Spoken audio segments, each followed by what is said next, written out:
오늘 모신 분을 소개해드리겠습니다. 이분은 저하고는 정말 오래전부터 친하게 지냈는데 요새는 자주 못 뵀었습니다. 자주 못 뵀었지만 그래도 처음 우리가 공부를 시작할 적에 제가 대학원에 처음 들어가서 망원 한국사 연구실이라는 거 만들게 됐는데 그때 만났었습니다. 그때 근현대사를 공부하겠다고 모인 사람들이 몇 명 안 됐어요. 몇 명 안 됐었는데 그때 이제 각 대학에서 모였는데 이화여자대학교 대학원에서 이제 근대사를 전공하면서 고군분투하고 계셨었던 강정숙 선생님입니다. 그 강정숙 선생님은 먼저 인사부터 나눌까요? 강 선생님. 네. 안녕하셨습니까? 네, 안녕하세요. 예. 그 강 선생님은 우리 이화여자대학교에서 석사학위를 풍산소적인조합으로 받으셨죠?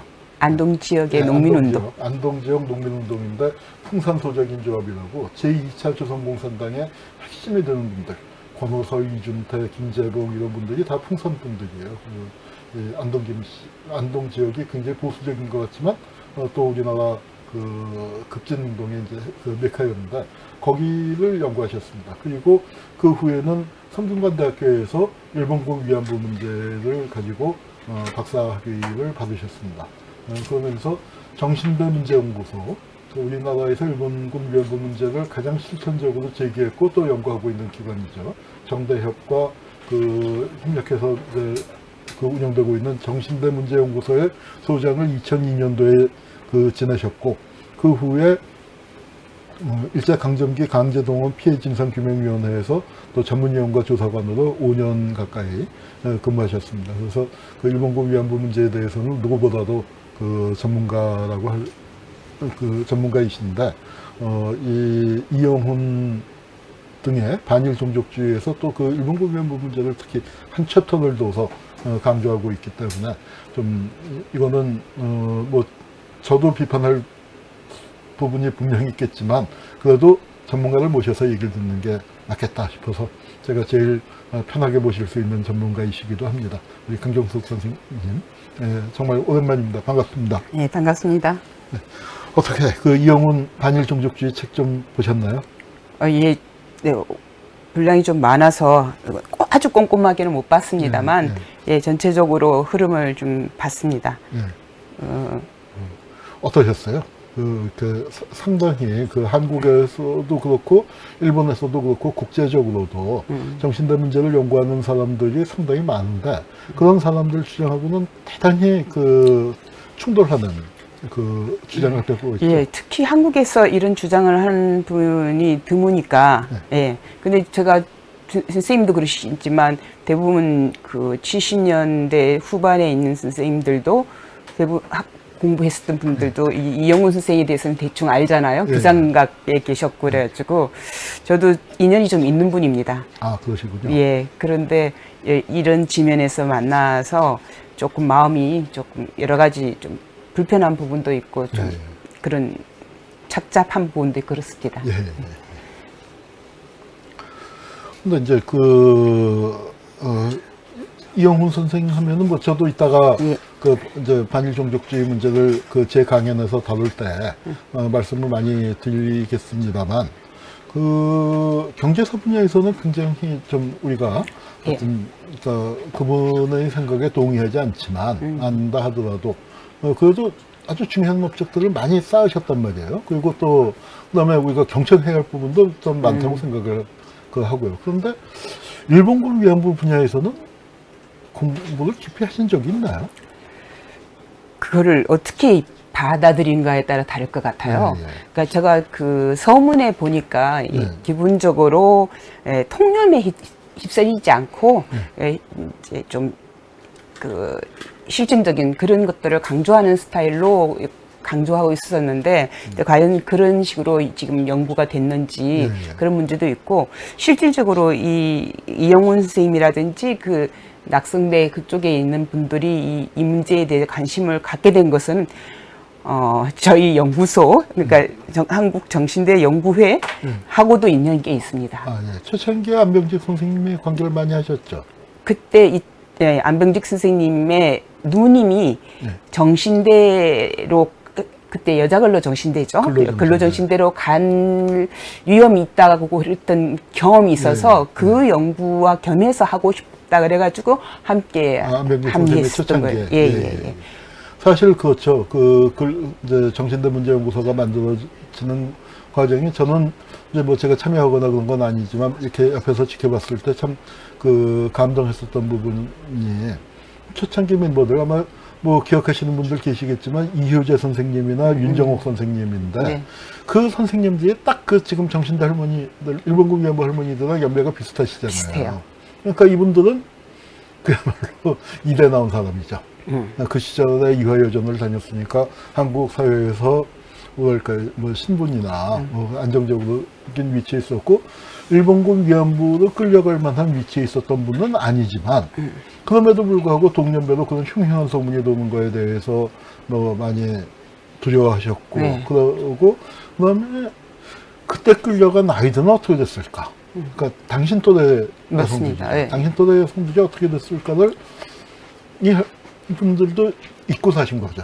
아, 그게 이 선생님이 이 문제를 계속 추적하게 된 이유였어요. 그러니까 그렇게 잊고 사셨다가 이제 정년을 하시면서 잊고 살지 않았어요. 아, 잊고 살지는 않으셨죠. 예. 아, 그렇군요. 그러니까 내놓고 활동을 못 하셨었다. 그러니까 마음속 한 구석에는 윤정옥 선생님 같은 분은 한 일을 하면 거기에 최선을 다해야 된다는 그러니까요. 입장이기 때문에 퇴직한 다음에 이 문제를 네. 추구하기 시작했던 거지. 예. 깊게. 그 이전에는 자료를 모으고. 아, 그런 식으로 된 그러셨군요. 거죠. 제가 이제 가까이 모시질 않아서 네. 이제 그랬었는데 어쨌거나 그분들이 활동을 하신 거는 이제 정년 퇴임을 하시는 거의, 거예요. 예. 뭐 그때부터 하셨고 마침 이분들이 활동을 시작하고 나니까 여러 가지 요인이 겹쳤죠. 이제 이런 분들이 활동이 시작됐고 또 냉전이 끝났고 한국 사회가 민주화되고 이런 분위기가 합쳐지면서 그렇죠. 이거 굉장히 중요한 거죠. 증언의 시대가 열리기 시작했어요. 피해자들은 그동안에 뭐라고 얘기할 수가 없었잖아요. 민간 그렇죠. 역할도 그렇고 일본군 위안부 그렇죠. 문제도 그렇고 그러다가 이게 이제 증언의 시대가 열리면서 김학순 할머니가 나오시게 되고 그러면서 이제 여러 할머니들이 또 증언을 하시게 되고 연구도 그런 그 증언의 그 기초에서 활성화되기 시작하셨죠. 바로 그 초창기부터 같이 작업을 하셨던 거죠. 그렇죠. 저는 그 김학순 할머니 증언 한 다음 해부터 시작했는데 기본적으로 이 그 지식인이라 할까요? 운동하신 활동가분들이 이 문제를 먼저 제기를 했어요. 그래서 1988년부터 그 우리나라 기생 관광하고 연결해서 이 문제를 제기하고 이러다가 윤정옥 선생님 나는 위안부 쪽으로 좀 더 봐야 되겠다고 생각한다 이런 주장을 하고 그래서 88년에 제주도에서 그 윤정옥 선생님 그걸 발표를 하신 거였거든요. 그러니까 그때 당시에 연구라고 할 것도 별로 없고 굉장히 애매모호한 상태이지만 굉장히 피부로는 아주 따가웠고 힘든 그런 주제로 수용했었던 거였죠. 그러니까 저도 이제 뭐 초창기에 공부를 할 때 궁금하긴 한데 이렇다 하게 뭐 믿을 만한 책도 변변히 없고 물어볼 사람도 변변히 없고 연구 논문이 나온 것도 없고 하는 그런 상태가 좀 오랫동안 지속이 되다가 그 윤정옥 선생님은 역사학자가 아니고 영문학자이신데 처음으로 이제 그 벽을 깨고 나오기 시작을 하시는 거예요. 그렇죠. 그렇게 조성이 되고 그런 문제를 사회적으로 제기를 하니까 피해자들이 커밍아웃 하기가 쉬웠던 거죠. 예. 내 얘기를 들어줄 사람이 있구나. 그렇죠. 그렇게 된 거예요. 그전에도 물론 있었다고 그래요. 그러니까 그 70년대에 우리 한일협정 이후에 돈을 지불하고 뭐 이런 과정들이 있었죠. 그 한일협정 이후에 10년 지나서부터 이제 그런 71년부터 해결 그런 논의가 있었는데 그럴 때 어떤 분이 관련 단체에 내가 위안부 피해자다. 그때 위안부라 그랬을지 정신대라 그랬을지는 잘 모르는데 자기가 피해자다고 그 이야기 하셨는데 사람들이 그냥 넘어갔대요.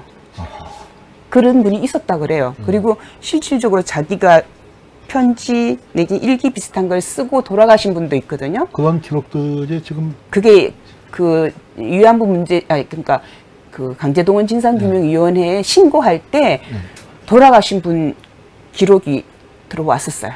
그런 식으로 해서 알게 됐죠. 자, 그런데 이제 우리 아마 그 시청자분들 또 일반인들 중에 굉장히 많이 헷갈리셔 하는 분들이 계세요. 이제 제가 수업 시간 학생들한테 물어봐도 그렇고, 그러니까 정신대 라는 말로 이제 시작이 됐고, 지금도 한국에서 이 문제를 그 제일 지속적으로 하고 있는 단체는 정신대 문제 대책협의회, 줄여서 정대협의회예요. 네. 예, 정신대라는 말을 더 이상 쓰지는 않지만 단체의 역사성이 있기 때문에 이름 안 바꾸고 그냥 가고 있습니다. 그런데 정신대란 말이 있고 일본군 위안부란 말이 있고 또 한때 쓰이던 말로 종군 위안부란 말이 있고 네. 또 일본군 성노예란 말이 있고 네. 또 이제 저 이영훈 그 그룹에서는 다 아니고 이건 직업장 매춘부였다. 이제 이렇게 얘기를 하는데 그 각각의 용어가 갖고 있는 함의에 대해서도 좀 설명을 해주시죠. 예. 그 굉장히 중요한 부분인데요.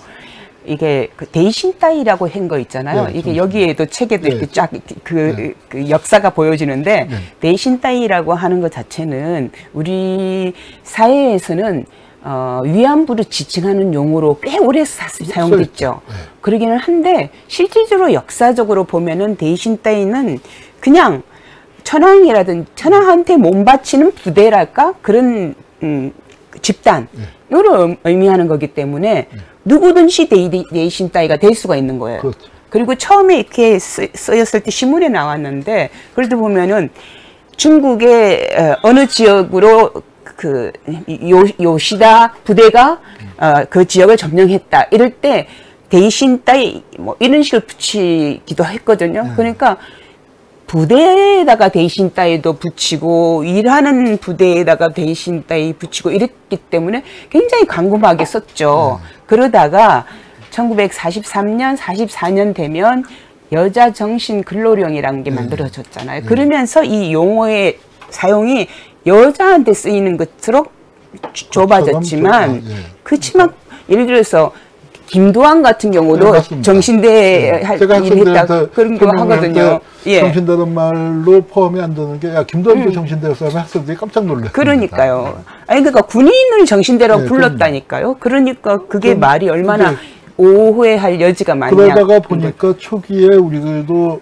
그 연구를 하는 과정에서 일본군 위안부의 뭐 규모를 확정하거나 그럴 때 정신대라는 걸로 막 들어가기도 하다 하고. 보니까 말도 못하게 숫자가 늘어나는 뭐 그런 근데 사실은 여자 근로 정신대라고 하면은 숫자가 그렇게 많지도 않은데 말이에요. 그럼에도 불구하고 아니 정신대라는 게 일본 사람 남자들한테도 쓸 수 있는 용어이고 각 부대에다 쓸 수 있는 거다 보니까 그걸 다 정신대라고 착각을 하고서 그걸 일본군 위안부라고 설명하니까 이게 뭐 몇십만 또는 뭐 거의 100만에 육박하는 그런 숫자가 나오기도 했는데 뭐 그거는 이제 아주 연구 초창기에 있었던 좀 해프닝 같은 것이고. 엄밀하게 사용해야 돼요. 그래서 용어를 엄밀하게 사용하고 그런데 또 한편에 어려운 점이 또 있은 게 여자 근로 정신대가 있잖아요. 근데 여자 근로 정신대라는 것 자체가 분명히 위안부라는 거하고 군 위안부하고 다르게 있음에도 불구하고 여자 근로 정신대로 갔다가 군 위안부가 되는 분도 정말 있었다고요.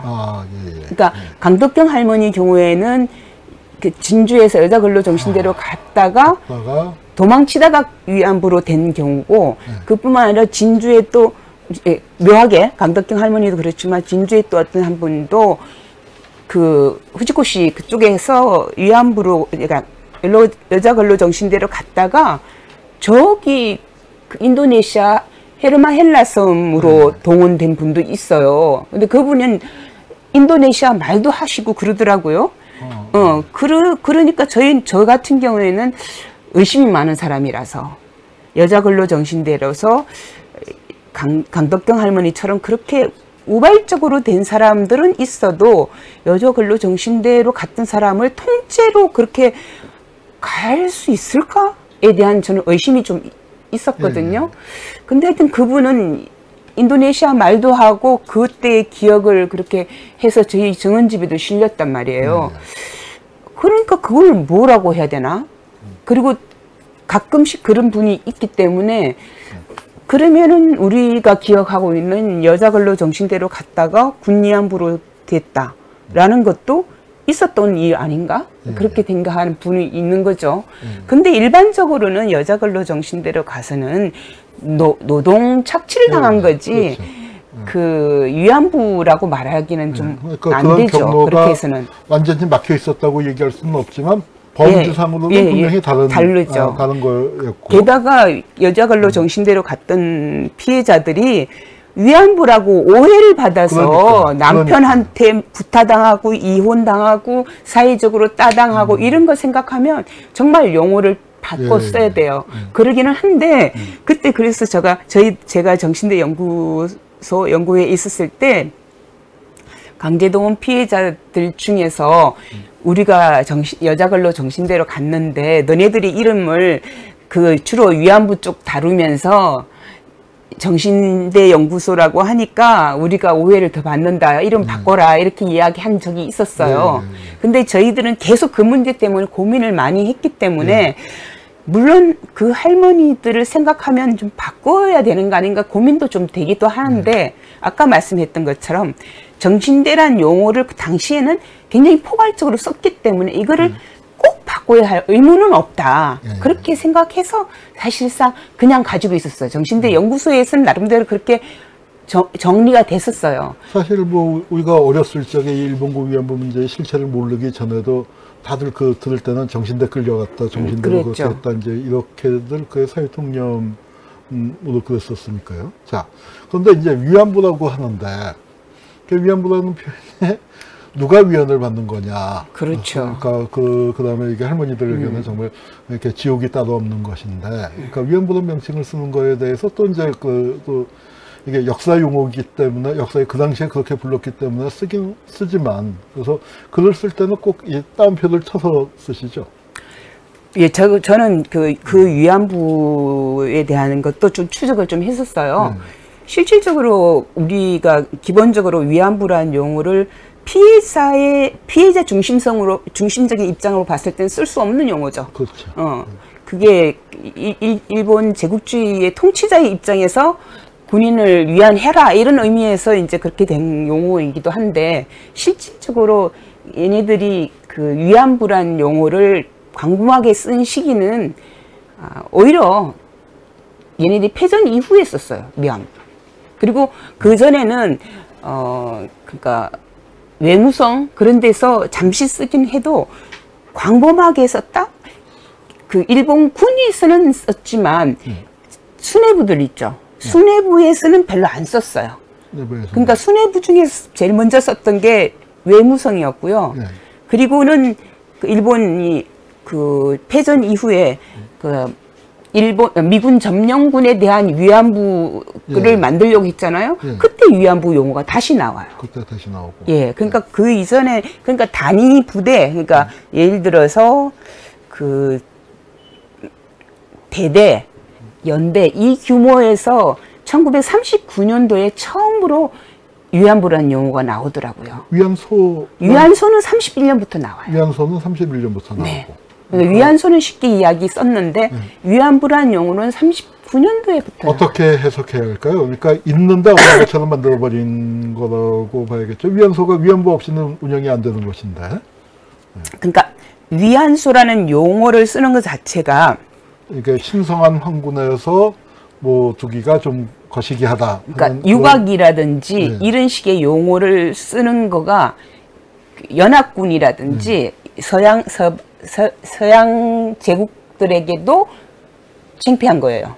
그때 당시에 그 성매매를 위해서 국경선을 넘는 거가 안 되게끔 정부가 그 나라 정부가 통제하도록 돼 있는 게 그게 국제법이에요. 근데 그걸 어기면서 데려가는 거잖아요. 그러니까 걔네들이 그 국제연맹 사람들이 올 때 막 쏘기려고 많이 노력해요. 이 중국에 있는 일본인 창기랄까 성매매하는 여성들은 전부 다 여기서 그 역할을 하게 됐다. 일본에서 넘어온 거 아니다. 그렇게 속이려고 굉장히 노력한 게 있거든요. 그리고 이제 그런 것들을 군이 관리하는 게 아니라 이제 원래 직업적 매춘부들이었다.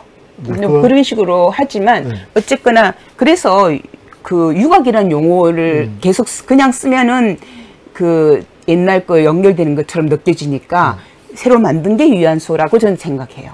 그렇게 해서 위안부라는 용어가 나오고. 한번 생각해 볼 문제네요. 네, 그렇게 해서 연구했고, 위안부라는 용어도 사실은 그 위안소 안에 있는 여성들을 뭐 창기, 여급, 작부 굉장히 다양한 용어로 썼어요. 그러니까 어떻게 보면은 그 공창제 내지는 그 성매매 내지는 유흥업 관련 여성들의 이름을 다 갖다 썼어요. 근데 이제 가령 참 안 된 얘기지만 전쟁이 벌어졌을 때 그러니까 이 병사들이 스트레스를 받게 되고 그걸 성적으로 푸는 거는 그러니까 최근의 일만이 아니지 않습니까? 그렇죠. 아주 인류 역사하고 거의 비슷할 정도로 그렇게 이제 오래된 일인데, 그러니까 왜 하필 일본이 문제가 되는 걸까요? 그 점을 이제 학생들이 많이 궁금해하는 지점이기도 하고, 일본 우익들도 왜 우리만 갖고 그래 이제 맨날 하는 게 그렇지 않습니까? 그 일본이 갖고 있는 특수성, 그 다음에 왜 그것을 이제 실제로 운영하고 뭐 한 중에 상당 부분은 또 민간업자일 수도 있고, 그런데 왜 우리가 일본 정부에 대해서 또 일본 군에 대해서 그 책임을 묻는지, 일본 정부와 군의 그 간여 책임 문제 좀 설명해 주시죠. 그러니까 그 위안부 피해, 그러니까 전쟁이라든지 분쟁 지역에서의 여성을 성폭력의 대상으로 삼는 것들은 꽤 오래됐던 이야기인데, 문제는 이제 그렇게 여성을 성폭력의 대상으로 삼거나 매매의 대상으로 삼는 것 자체를 20세기 들어와서는 이건 좀 금지하고 여러 가지로 제재를 가하는 그런 조치들이 있었어요. 근데 물론 전쟁이란 시기는 그게 뭐 완전히 제로로 돌리는 경우도 있고 그렇게 되긴 하지만, 그런 조치들이 있었는데 얘네들이 그에 거슬러서 갔던 부분도 있고요. 실질적으로 저희가 일본군 위안부 문제를 한국 사람들이 굉장히 중심이 돼서 강력하게 요구했고, 그게 확산이 돼서 뭐 필리핀, 대만, 뭐 네덜란드, 인도네시아 이런 쪽으로 확산이 돼서 피해자가 얼마만큼 많아졌다라는 것을 확인할 수 있으니까 이 문제가 더 큰 문제로 된 것도 있습니다. 그러니까 그냥 예를 들어서 위안부 피해자 문제가 제기되고 나서야 독일에서는, 독일 내지는 폴란드 이런 데서는 자기네들도 피해가 있었다, 이런 이야기를 조그맣게 하기 시작했거든요. 그런 정도로 이 문제를 이야기를 해야지 문제가 되지, 문제를 제기하지 않으면 문제가 안 됐기 때문에 오는 부분이 있는 것 같아요. 그게 그렇게 이제 국제화되고, 그러니까 피해가 한국만이 아니라 전 세계에 널려 있다는 게 밝혀지면서 이제 그 준비가 된 게 2000년도에 아주 그 뜻깊은 행사가 있었지 않습니까? 동경에서 일본군 위안부 문제, 또 그 당시에 성노예라는 표현을 썼죠. 일본군 성노예에 대한 그 국제법정이 열렸는데 강 선생님도 거기에 적극 참여하셨었죠. 그때 한국의 진상규명위원장으로 활동했었고, 그리고 우리 그러면은 그때 박원순 변호사가 같이 했죠.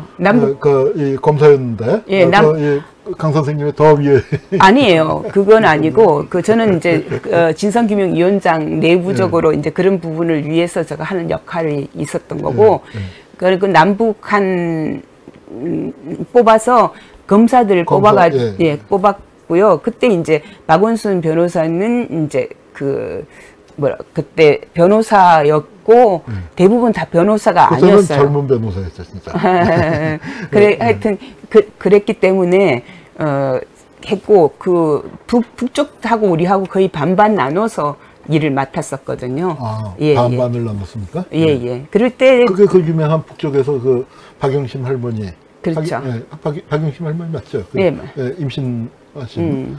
그 아주 유명한 사진이, 그 사진의 주인공이 나타나서 또 그렇죠. 화제가 됐었죠. 고발을 직전에 그분이라는 것을 확인할 수 있었어요. 그래가지고 딱 그 사진 보니까 뭐 설명이 필요가 없던데요. 그러니까 이렇게 나이가 드셨구나 하는 거지. 문헌적으로도 나오고 뭐 그래가지고 그 일본 군인의 회고담 이런 데 그분의 이름까지 또 나오고 그랬기 때문에 특히나 더 확실할 수 있었는데, 뭐 그때 당시에 이제 굉장히 광범한 지역에 일본군 위안부가 있었다라는 것과 그리고 현재에도 분쟁하에 그 전쟁하에 여성들이 늘 그 성폭력의 일차적인 대상 폭력의 일차적인 대상자로 선정되어졌다라는 그런 것들을 이야기를 많이 했었던 거죠 그때도. 그 제가 뭐 일본군 위안부 문제를 뭐 전문적으로 연구하지는 못했습니다만, 그러니까 뭐 다른 역사를 이제 쭉 공부하면서 느끼게 된 점, 그 다음에 그 군사주의라는 부분에 대해서는 또 이제 뭐 그 베트남 전쟁이나 한국의 징병제 때문에 관심을 갖게 되면서 그들의 사고 방식을 이렇게 들여다봤을 때 도대체 왜 저런 제도를 했을까? 이제 그냥 일본 우익이라는 게 참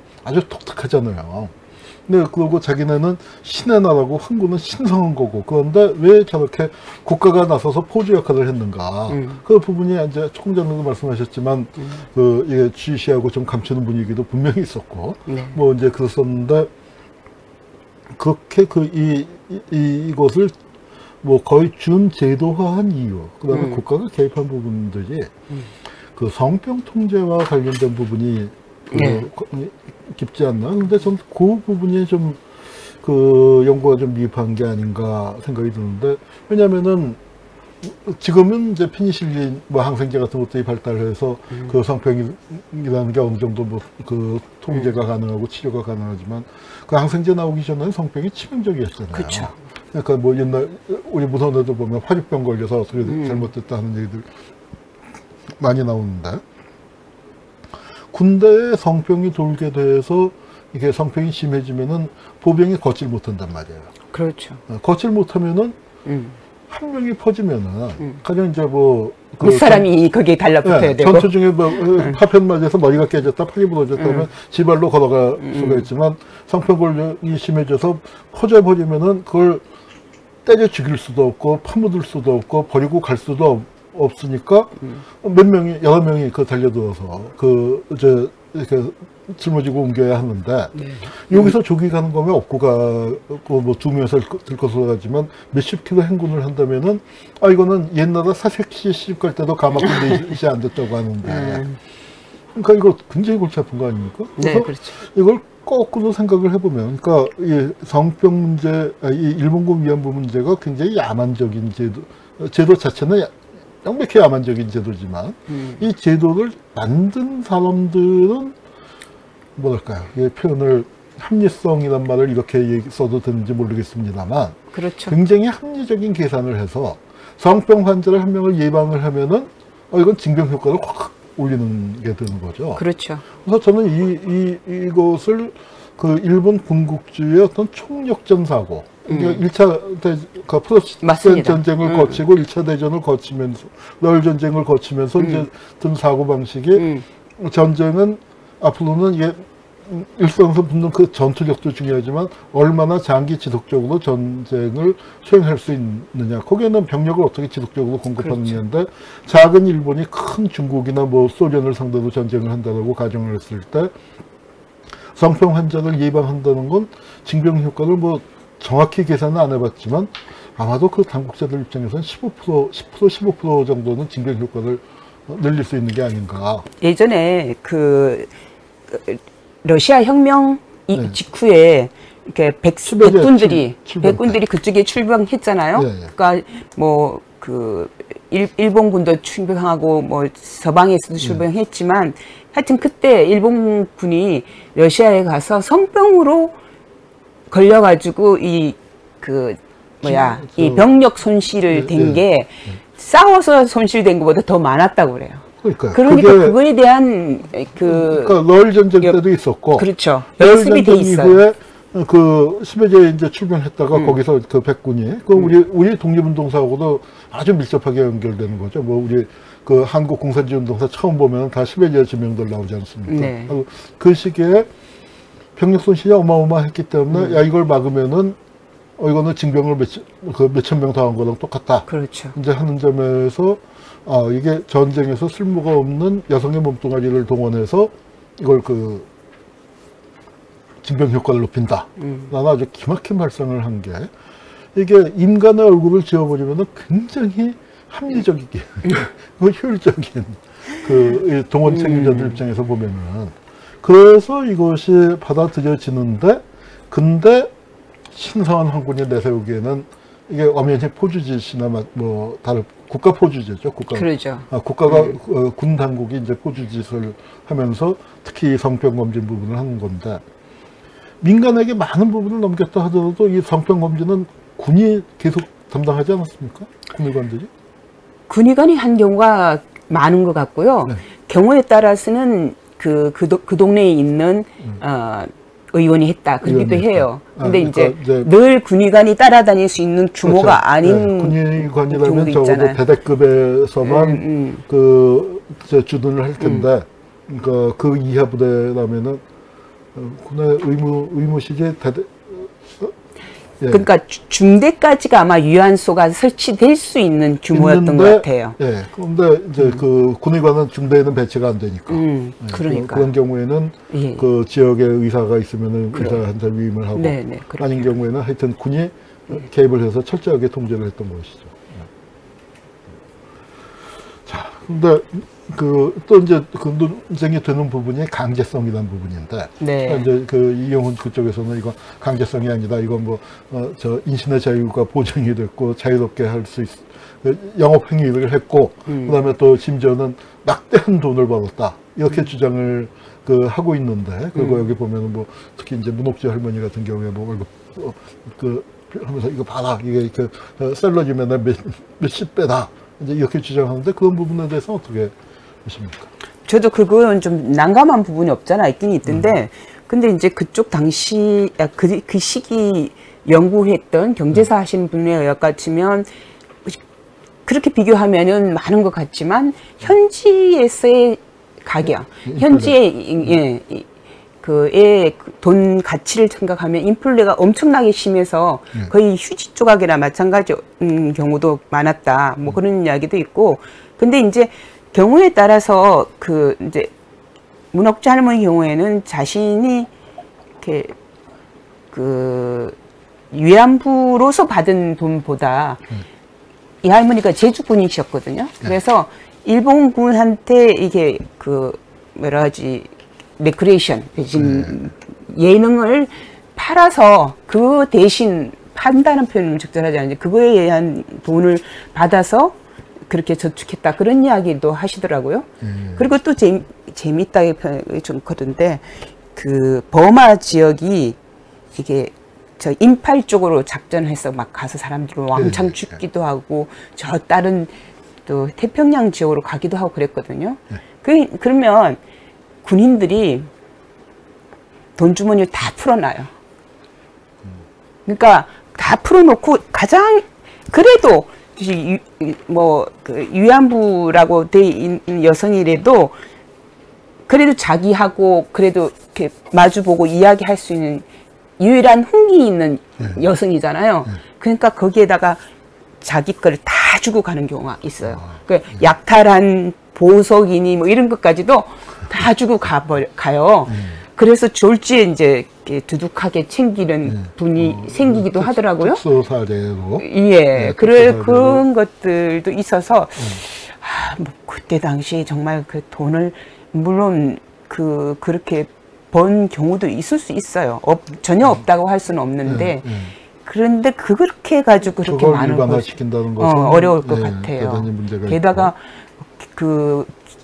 전선에 갈수록 엄청나게 폭격이 심해서 많이 죽어서 강에 떠내가 갔다, 뭐 그런 이야기도 있거든요. 자유로운 영업이라면은 내가 하기 싫으면 언제든지 돌아올 수 있어야 하는 거 아닙니까? 그게 예를 들어서 워낙은 일본인 경우에는 2년 이런 식으로 계약이 있어요. 근데 그 계약을 꼭 하도록 일본 군에서 내지는 일본 정부에서 내무성에서 이야기를 단단히 했었거든요.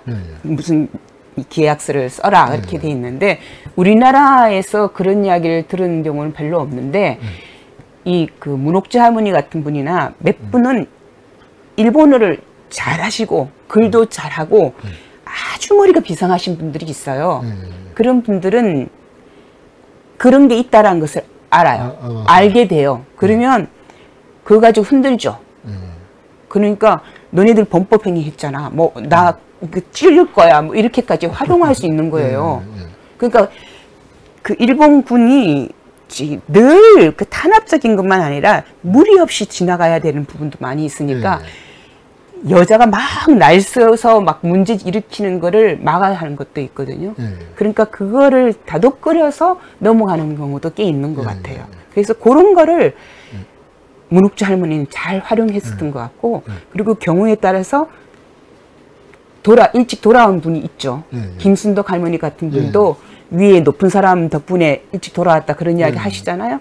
그런 것들도 그 관계를 활용했을 경우 있는데 그게 일반적이냐고요. 사람들이 그 관계를 모르는 사람도 일반적이고 언어를 못하는 사람도 많은데. 끌려간 사람들이 엄청나게 많은데 그 사람들이 과연 몇 명이나 살아서 돌아왔을까, 몇 명이나 원할 때 돌아왔냐 하면은 뭐 그게 특별한 문제죠. 오히려 그쪽에서 문제를 들고 있는 게 예외적인 그 케이스인 것이고 일반적으로 보면은 그렇지 못했다. 그리고 그 예외라고 하는 것도 내용적으로 들어가면 좀 더 생각해야 될 게 있는 거죠. 일본군 위안부 문제는 참 끝이 없습니다. 끝이 어려워요. 없는데. 어려워요. 그러니까 이제 참 그 할머니, 그러니까 어떠세요?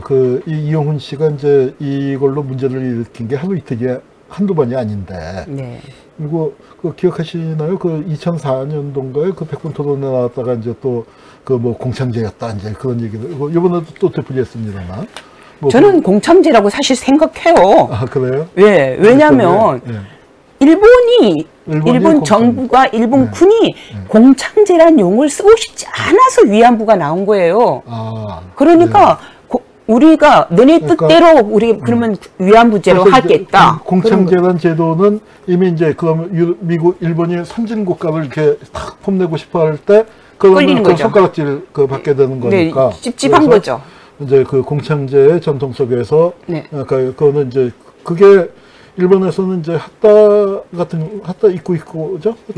진우건 한자로는 핫다 이쿠히코 같은 사람이 그렇게 주장하고 이용훈 주장도 이렇게 들여다보면은 그런 건데 일본의 맥락에서 이제 공창제인데 일본의 공창제하고 뭐 어느 나라나 이제 전근대 시대에 그런 뭐 기생이나 그런 매매춘업은 뭐 지금까지도 이제 존재하고 있는데 과연 강 선생님 보시기에 한국에서 있었던 그런 조선의 전통적인 기생제도하고 일본군 위안부 제도를 똑같이 볼 수 있을까요?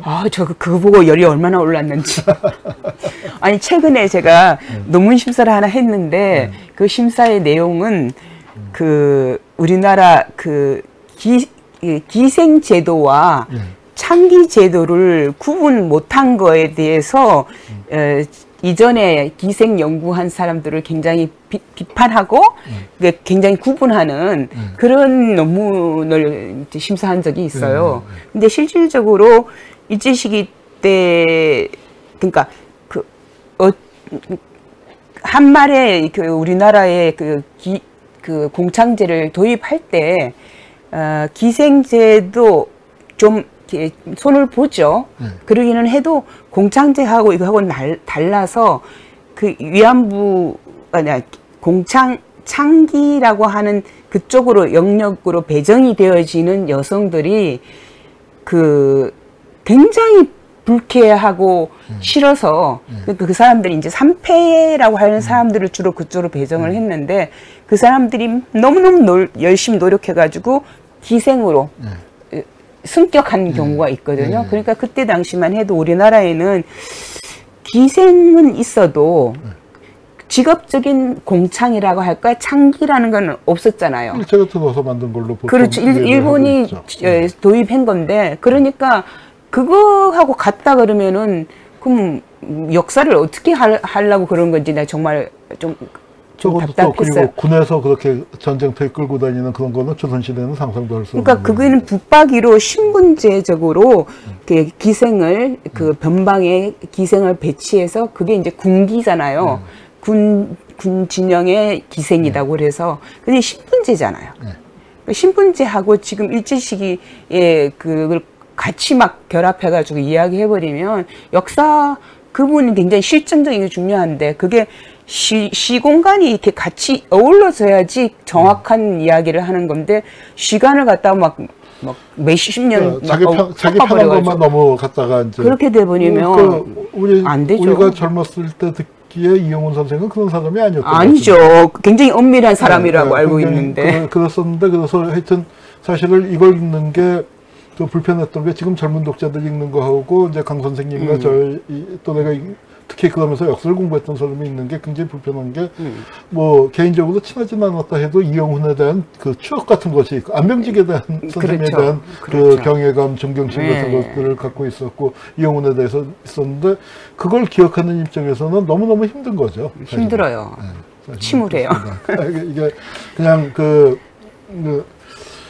그런 부분들이 분명히 있습니다. 반일 종족주의를 이제 그냥 접하셨을 때 이거 뭐야 하고 이제 이렇게 확 했을 때 하는 그러니까 뭐 그런 마음에 당연히 저희도 있죠. 당연히 저희도 있지만 또 한편에서는 왜 사람이 이까지 갔나 그런 경우도 있고. 이게 참. 근데 저가 그런 거 느껴요. 제가 안병직 선생님하고 초기에 정원집 할 때 같이 논의했다고 했었잖아요. 저희 연구소에서.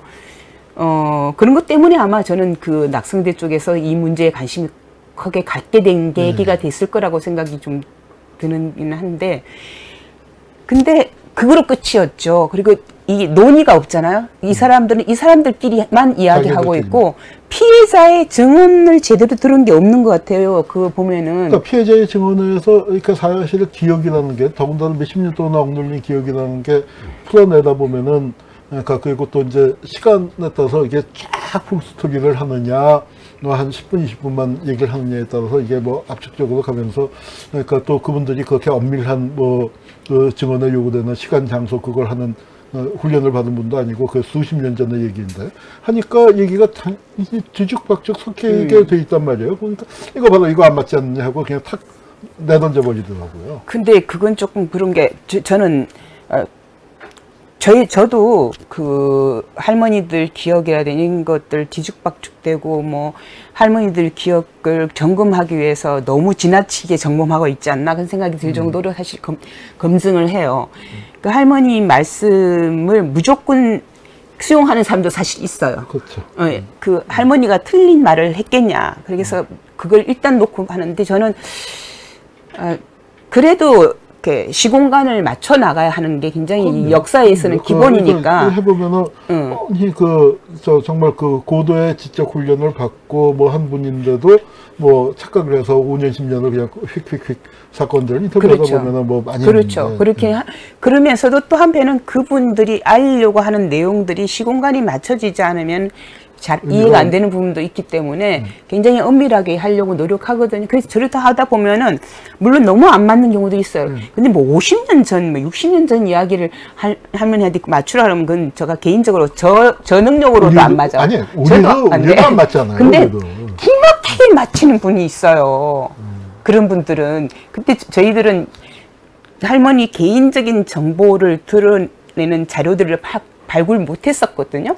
그럴 때도 그런 이야기를 해서 나중에 맞추는 경우도 있거든요. 그래서 이야 이렇게 맞아 들어가는구나. 문옥주 할머니도 정확하게 이름은 아니지만 타이에 있는 자료에 그 할머니 성함도 나와요. 그리고 다른 분들 이름도 나와요. 그런 것들을 보면서 야 정말 대단하다 그런 생각이. 사실 과거사를 복원해 나가는 과정에서 그러니까 이 국가폭력도 마찬가지예요. 가해자가 기록을 안 해놓으면 피해자 증언밖에 없는 거잖아요. 그렇죠. 그런데 그것을 얼마만큼 신뢰할 수 있느냐, 얼마만큼 또 그다음에 피해자 증언에 의거하는 것을 우리가 정당화할 것이냐, 또는 정당성을 부여할 것이냐, 그 부분은 끊임없는 투쟁인 것 같습니다. 끊임없는 투쟁인 것 같고요.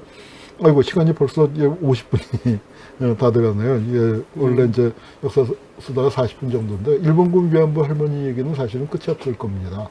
뭐 증언을 들어보신 분들 아시겠지만 할머니들 얘기 한번 얘기부터 터지기 시작하면은 맞아요. 정말 끝이 없죠. 끝이 없고 그 얘기를 듣고 있는 것 자체가 수십 년이 지난 다음에 이렇게 듣고 있는 것 자체가 견딜 수 없이 힘든 일인데 고통스러운 일인데 그걸 수십 년간 그러니까 수년 동안 갇힌 상태에서 그렇게 아주 어린 시절에 당했던 겁니다. 그러니까 우리 할머니들 얘기에 설득적 안 맞는 부분이 있다 하더라도 그 부분을 우리가 좀 그 부분을 배제하고 그 안에 있는 가장 기본적인 메시지. 그런데 이제 이 그렇죠. 사람들은 그 메시지 자체를 이제 거부해버리니까 참 답답하기 짝이 없는데요. 들으려 해야지 들려지는데. 맞습니다. 그건 들으려고 해야 되는데 이 사람들은 듣지 않기로. 그런데 이 사람들 귀가 열려 있더라고요.